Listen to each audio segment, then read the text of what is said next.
Some of them are, as has been the case in other schools as well, in Gibraltar and elsewhere. In fact, the UK government's Department of Education accepts that porta cabins are actually acceptable for classrooms, even long term and not just short terms. And in the UK, you see some hospitals which are equipped or expanded by the use of porta cabins. So it's not necessarily, not that we want this to be permanent, but it doesn't necessarily mean that the classroom atmosphere is not going to be appropriate or acceptable.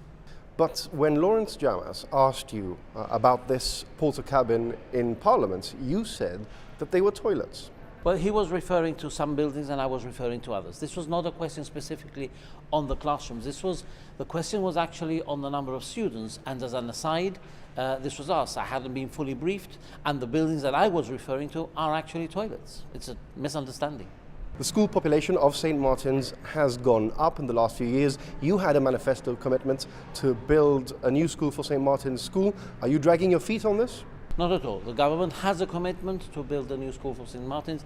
When Mr. Jammas stood for election with the GSD, they actually said they would not build a new school for St. Martin's. Not a year ago or 2 years ago, in a year's time or in 2 years' time, but never. We have a commitment to build a new school for St. Martin's, and we are going to do so. When?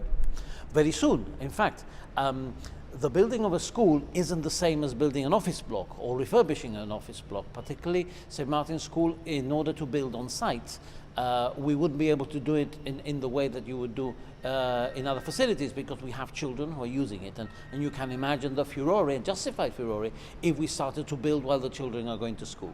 This is part of a very big project to reform approximately 7 or 8 schools in Gibraltar. So we have to look at the real estate, and we'll have to look at more. It's not just the building that St. Martin's needs, it's the way we do the schooling, the way we do the outreach, the learning support units in the other schools and how they interrelate. So this is part of a master plan for schools which is being developed, which we will be announcing very, very soon, and which will certainly have an absolutely wonderful facility for St. Martin's.